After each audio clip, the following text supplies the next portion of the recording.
Qu'est-ce que l'immigration choisie, prônée par le Canada ?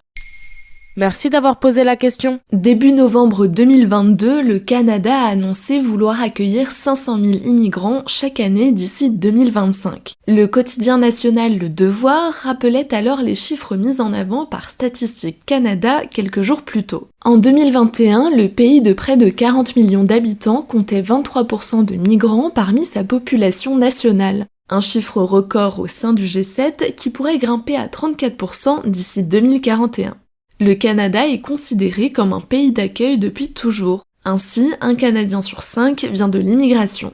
La manière dont le deuxième plus grand pays du monde par sa superficie envisage l'immigration dans les prochaines années s'apparente à de l'immigration choisie, un terme qui s'oppose à l'immigration dite subie ou immigration irrégulière. Qu'est-ce que cela signifie ? L'immigration choisie est aussi appelée immigration économique.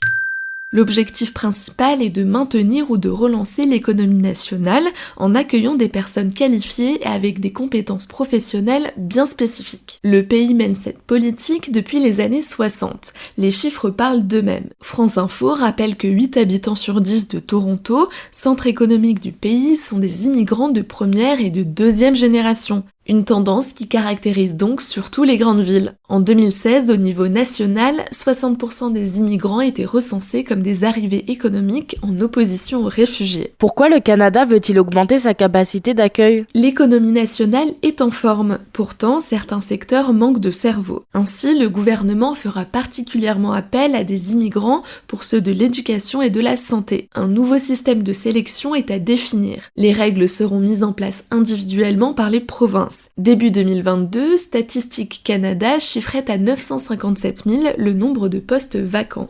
Une chose est sûre, ces choix auront un impact sur le pays pour les prochaines décennies. Certaines provinces ont déjà émis des réserves. C'est le cas du Québec où le français est la langue officielle. 50 000 immigrants seront accueillis chaque année avec une condition précise, que les nouveaux arrivants parlent le français. Une façon pour le gouvernement local de préserver la culture francophone en déclin dans le pays.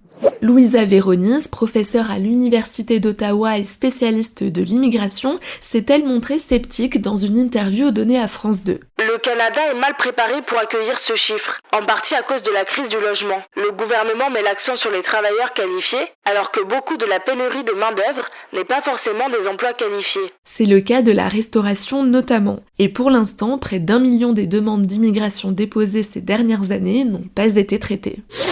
Et en France ? Qu'en est-il de l'immigration choisie ? Cette actualité canadienne résonne aussi en France. Début novembre 2022, le projet de loi immigration a été présenté avant les débats qui débuteront au Parlement début 2023. Pour pallier la pénurie de main-d'œuvre dans certains secteurs, la France va créer un titre de séjour métier en tension. Il pourra être donné aux immigrants déjà présents sur le sol national et souhaitant travailler dans ces métiers-là. À défaut d'utiliser le terme d'immigration choisie, le ministre de l'Intérieur a parlé d'immigration par le travail. Voilà ce qu'est l'immigration choisie. Maintenant, vous savez, un épisode écrit et réalisé par Pauline Weiss. Ce podcast est disponible sur toutes les plateformes audio. Et si cet épisode vous a plu, n'hésitez pas à laisser des commentaires ou des étoiles sur vos applis de podcast préférés.